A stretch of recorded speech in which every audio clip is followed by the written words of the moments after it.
romance novels. Hey all, had a fun thought today. I was thinking about the illusion of the covers of romance novels. Now, we all know that most of them are aimed at a female audience. There will be some gender generalities in play here today, so please don't go all judgy on me and miss the bigger picture. The covers are chosen for the obvious reason of catching our libido with the image of an ideal physicality above man. Try that again.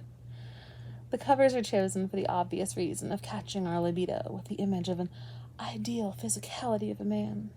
The story will obviously be about someone who will capture those subtle desires for a protector and provider, who will pursue the heroine with devotion, all while having the added bonus of being so freaking attractive that everyone they know is jealous of his looks alone. When they see how he worships the ground, they, substitute ourselves, walk on, they might just die of envy, a badass and a lover. His devotion will be tested, and he will succeed in proving his eternal desire for the heroine's inner, truest, messy self. The men who only see the picture on the cover naturally think that the image is what we desire. How are they to know that it's the story of how the man captures the woman's heart that really catches our breath and our imagination? Don't judge a book by its cover. It's completely represented in the genre and in life. Guys, it's a bonus that he's hot. We want someone to do what he does, not be whatever he looks like on the picture. For us women, though, how can we not be attracted to this fantasy lover when our own mates are leaving us unsatisfied in so many ways? Even when we say it's fine, we know we're feeling bored and disheartened. It's not fun, our pleasure is neglected, and our mates don't know how to pamper us at all. If they only understood that women, and cats, need to be a bit spoiled, it makes us ever so much more fun. And that's often what draws our mates to us in the first place. The thing is, we women are also so conditioned to look for the eye candy that we neglect the guys who would be willing to really try if anyone told them specifically what was needed. It's hard to look for sincerity when we're so programmed by the endless mirrors and propaganda in our lives to look at the surface. Many guys really do try everything they can to satisfy their woman's unstated and unrealized desires, and are still hurt for their efforts. I look around me and I see endless couples, some happy, some frustrated, some passionate, and others cold, but all I see is people, together. There is no replication amongst humanity in who matches to whom. Everyone's features are unique, so how can there be such a firm conceptual spin on some ideal called attractiveness? There's appreciation in symmetry, attraction to finer texture, preferences on body hair, body structure, softness and firmness, color, well, that one is heavily affected by our societies, body odor, or lack of it, teeth, hand and foot shape, physical dimensions, and more. We can have appreciation and dissatisfaction for literally any aspect of physical form. How can we restrict ourselves to one specific set of physical parameters that somehow defines a sense of worth amongst the infinite possibilities? Like, seriously, how? It's just the container for our consciousness, not who we are. Doesn't that make it all just meaningless? In truth, our hearts are usually captured by the actions of the object of our desire. No matter what the initial interest catch actually was, it's their choices and behaviors that often decide our affections. Someone who decides their favor by only considering the surface isn't worth dating, because you'll never be fully held in their heart. There's only room for reflections of themselves inside of those people. Obviously, there are a lot of people out there who take advantage. It sucks. The world is twisted, and the number of people who put themselves first is higher than I think it must ever have been in all of history. Happy wife, happy life was a maxim for a reason. Women really are more fun. We add flavor to life, if we're happy. If we aren't happy, we're quite prone to bitchiness. Didn't it used to be a point of pride for men to brag about how good they were at satisfying a woman? Or is that just wishful thinking on the part of lonely women everywhere?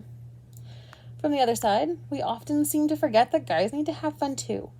Women can find much enjoyment and emotional release by talking. But for men, the thrill of adrenaline they find in action, think sports, sex, the hunt, danger, often defines their concept of fun. And they really aren't getting enough of it.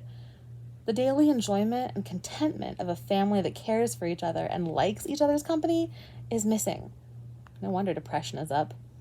If the family at home isn't an enjoyment to return to, what is their incentive to spend their hard-earned money on their families when society says all they need is a new toy instead?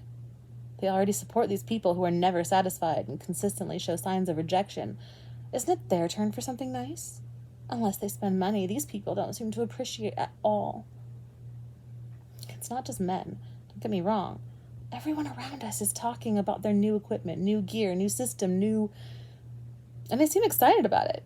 But I feel that people are excited about their expectations of the fun they will have more than they actually end up getting to enjoy the new items in the end anyway.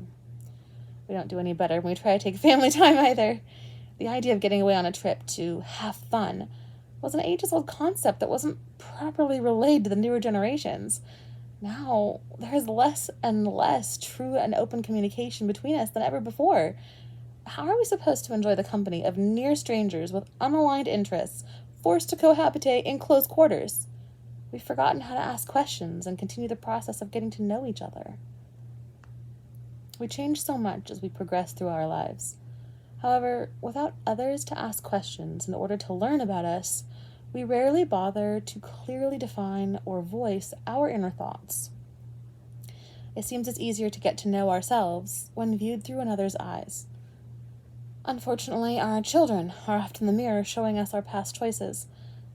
How can we not help but feel that we've failed them when we are looking directly at the results? Learning about others in order to learn about ourselves is, I think, at least in part, why we're drawn to others that have things we lack. They have something we don't find in our own core, and if we can understand them, maybe we can create it in ourselves. We desire that thing to fill up the hole we feel in our soul, and then we drown the beautiful light we captured, often by not knowing how to care for it properly. Endlessly chasing the dream and neglecting our reality, we're lost in the search for the perfect image, and we judge ourselves. We're lost in the search for the perfect image, and we judge each other by our covers. I cannot determine when someone counts, that it's scored, as attractive.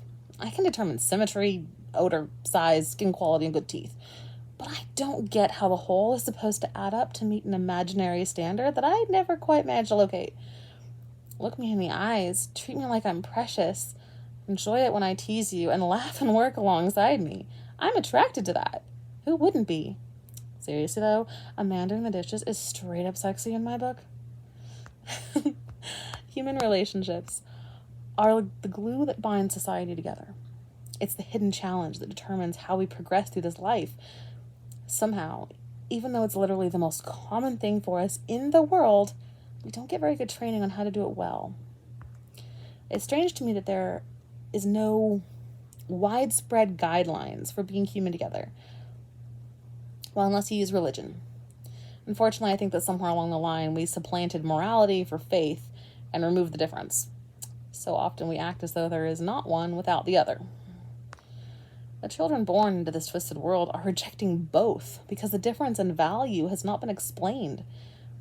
We no longer know why we should be good humans. Who can properly teach us? Not our parents, certainly not the celebrities, nor our leaders. We've lost the patterns for good behavior and not yet realized the ramifications of its lack. The massive demand for stories that fill in our unrealized hopes is just another symptom of the loss of unselfish love in this world. I hope that you can find someone who never stops trying to get to know you. You give them all the love in your heart. Growing in depth together as you learn each other's hopes, fears, dreams, quirks, and foibles. No matter what their cosmetic value, a person who treasures what they have with you is a true dream lover.